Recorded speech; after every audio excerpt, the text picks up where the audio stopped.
Hello friends, good afternoon. Welcome to my YouTube channel. আমি সুমন চক্রবর্তী। আজকে ফিজিক্সের টপিকের ওপর অবশ্যই ভিডিও দেব। সো ভালো লাগলে একটা লাইক করো, শেয়ার করো এবং চ্যানেলটি সাবস্ক্রাইব করে পাশের বেল আইকনটি প্রেস করে রেখো এই ধরনের নিত্য নৈমিত্তিক ভিডিও পাওয়ার জন্য।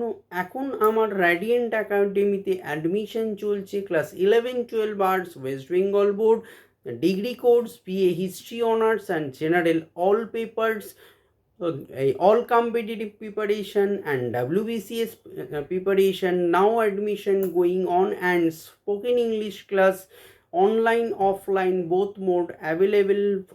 For admission contact 8910618541. So let's start the video. তো প্রথম প্রশ্ন, আজকে কিন্তু ভিডিওটা ফিজিক্সের ওপর ভেরি ইম্পর্টেন্ট অ্যান্ড ইন্টারেস্টিং হবে। So very very important. So পুরোটা শোনো, আশা করছি ধরে ধরে বোঝাবো, খুবই বুঝতে পারবে এবং তোমরা যদি এটা খাতায় লিখে রাখো আরও বেনিফিটেড হবে। এক্সামের সময় ভিডিও দেখে পড়া এবং খাতায় যদি পাশাপাশি লিখে রাখো, শর্ট নোট করো, অনেক অনেক সুবিধা হবে। আমি চ্যাপ্টার ওয়াইজ, প্রত্যেকটা চ্যাপ্টার ওয়াইজ আমি ভিডিও দিচ্ছি। সো কারোর অসুবিধা হওয়ার কথা নয়। স্পেশালি কম্পিটিটিভ প্রিপারেশানে পুঙ্খানুপুঙ্খ আমি কিন্তু প্রত্যেকটা চ্যাপ্টার ওয়াইজ, টপিক ওয়াইজ এই ভিডিও দিচ্ছি। সো সঙ্গে থেকো। তো প্রথম প্রশ্ন হচ্ছে, তাপগ্রাহিতা কাকে বলে? Very important question for us. কোনো বস্তুর উষ্ণতা 1 ডিগ্রি বৃদ্ধি করতে যে পরিমাণ তাপের প্রয়োজন হয় তাকে ওই বস্তুর তাপগ্রাহিতা বলে। এটি বস্তুর ভর ব্র্যাকেট এম এবং আপেক্ষিক তাপের ব্র্যাকেট এস গুণফলের সমান। সুতরাং তাপগ্রাহিতা সমান M S, small M small S. এবারে বলবো তাপগ্রাহিতার একক। এসআই পদ্ধতিতে তাপগ্রাহিতার একক হলো জুল পার কে, আর সিজিএস পদ্ধতিতে তাপগ্রাহিতার একক ক্যালোরি পার ডিগ্রি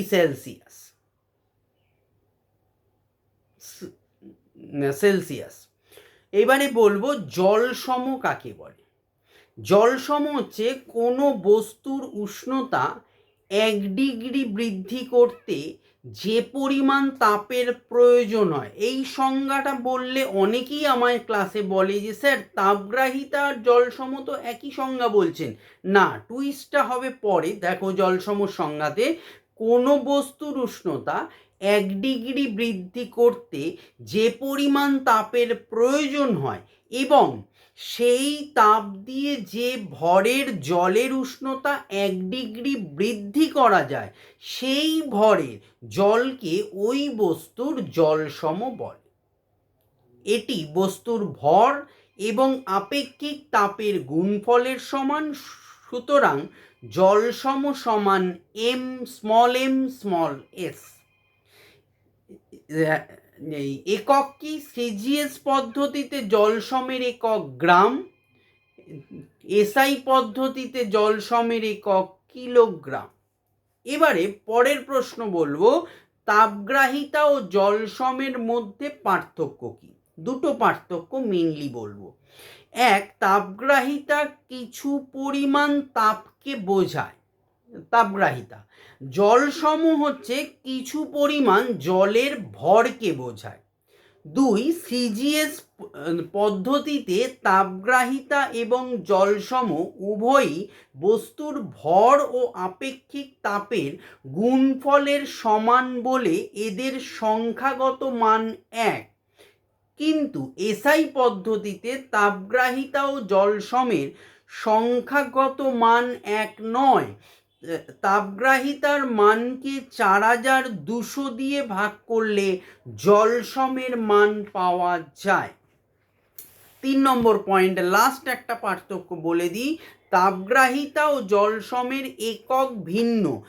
সিজিএস ও এসআই পদ্ধতিতে তাপগ্রাহিতার একক ক্যালোরি, ডিগ্রি সেলসিয়াস ও জুল পার কে এবং জলসমের একক যথাক্রমে গ্রাম ও কিলোগ্রাম। এবারে একটা ভেরি ইম্পর্টেন্ট কোয়েশ্চেন বলবো, এইটা লাস্ট প্রশ্ন এটাই, ক্যালোরিমিতির মূল নীতি কি? দুটি ভিন্ন উষ্ণতার বস্তুকে পরস্পরের সংস্পর্শে রাখলে তাপীয় সাম্যাবস্থা সৃষ্টির জন্য তাদের মধ্যে তাপের আদান প্রদান হবে। যতক্ষণ পর্যন্ত উভয় বস্তুর উষ্ণতা সমান না হয় ততক্ষণ পর্যন্ত তাপের গ্রহণ বর্জন চলতে থাকবে। কম উষ্ণতা বিশিষ্ট বস্তুটি তাপ গ্রহণ করবে এবং বেশি উষ্ণতা বিশিষ্ট বস্তুটি তাপ বর্জন করবে। এখানে শীতল বস্তু কর্তৃক গৃহীত তাপ সমান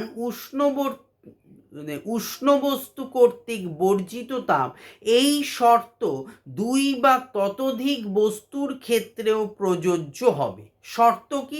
লাস্ট, বস্তুদ্বয়ের মধ্যে থেকে তাপ বাইরে যাবে না এবং বাইরের তৃতীয় কোনো বস্তু থেকে তাপ আসবে না।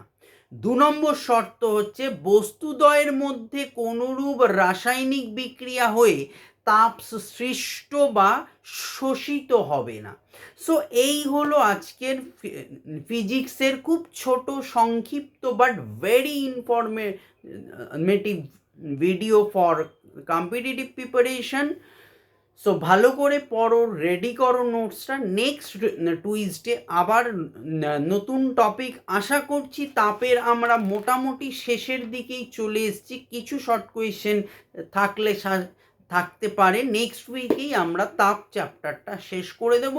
সো ভালো থেকো, অল দ্য বেস্ট, বাই।